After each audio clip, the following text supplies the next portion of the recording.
Welcome back, fans, to the Working Fans Podcast. I'm AJ Strangebrew.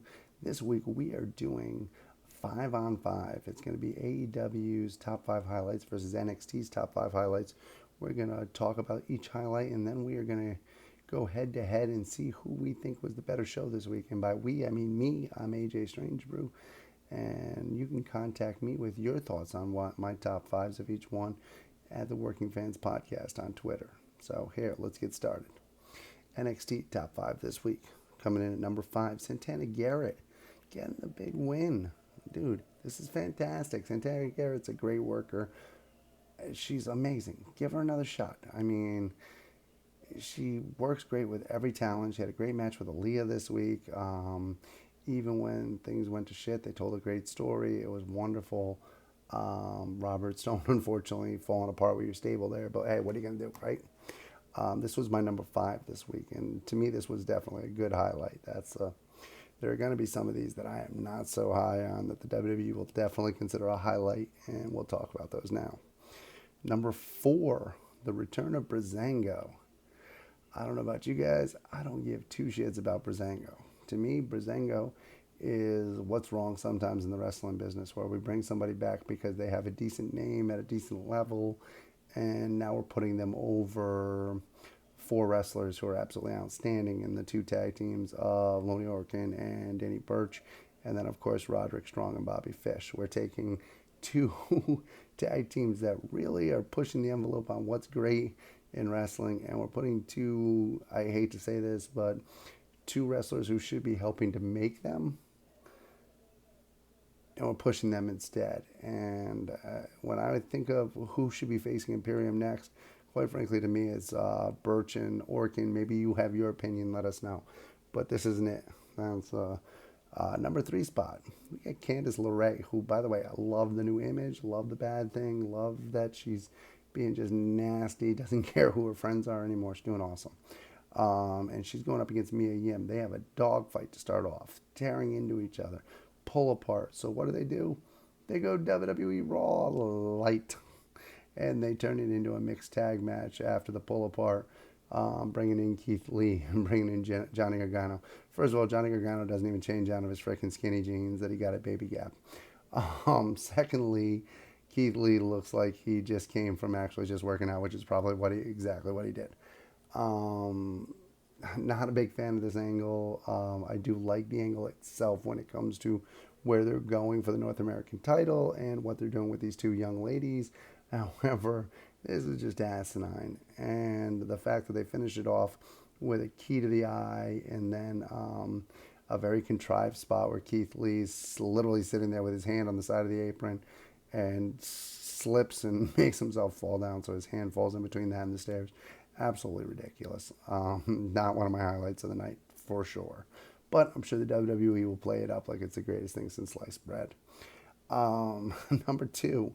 Number 2 to me was the Cruiserweight Championship. This goes both ways because it was a highlight because they did have great wrestling. The 2 of them, Phantasmo and Drake Maverick, tore the house down. So God bless them for that. This is a highlight. This is a great match.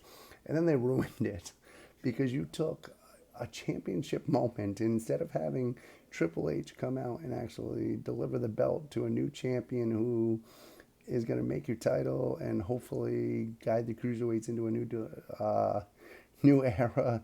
You come out and you give a new contract, NXT contract, to Drake Maverick and make that look more important than your actual title belt. So to me, I'm sorry, that's a little opposite of what you should be doing in wrestling. To me, the titles are the most important thing, and making wrestlers is the most important thing. This did nothing. Everybody saw this coming. This was the most obvious thing on the planet.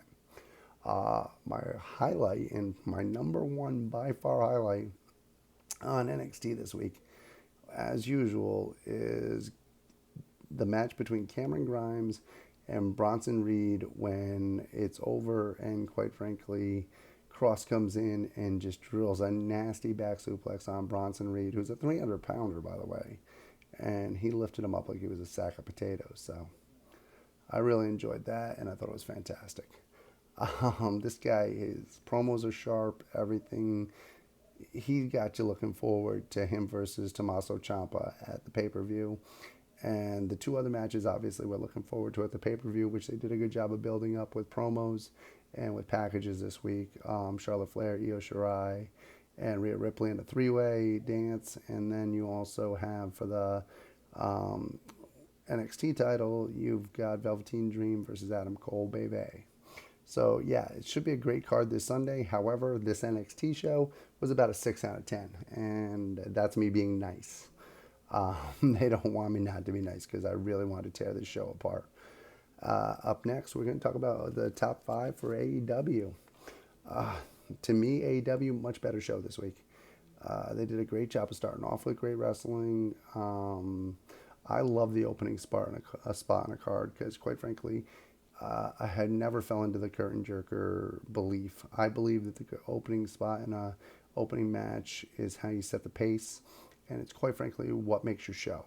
And you can't ask for better performers to make a show than Jimmy Havoc and Kip Sabian versus Kenny Omega and Hangman Page. These guys absolutely lit it up. They tore it up.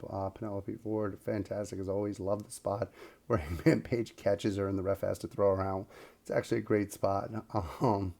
Very awkward as it looked, and it should look when you catch a young lady in the middle of doing her Karana off the top ropes. But great match and great finish. And I love both teams. Really enjoy them. Sticking with the teams, FTR sits down for our number 4, and they actually talked to Tony Schiavone this week, and it was a great interview. Tony led them perfectly, and they talked about why they helped the Young Bucks, that it wasn't necessarily because they wanted to help the Young Bucks or because they liked the Young Bucks. It was because they want the Young Bucks at their strongest, and when they whoop their ass, quite frankly, it means more if they're 100% than if they just got their asses handed to them by the Butcher and the Blade. In doing so, they also set up a match for next week, their first match in AEW, and they will be facing the Butcher and the Blade.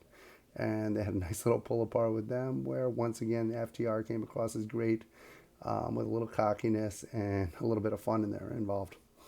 Number 3, coolest cat in the house and the baddest man on the planet, Orange Cassidy, comes out at the end of the Chris Jericho match. And quite frankly, this spot was awesome.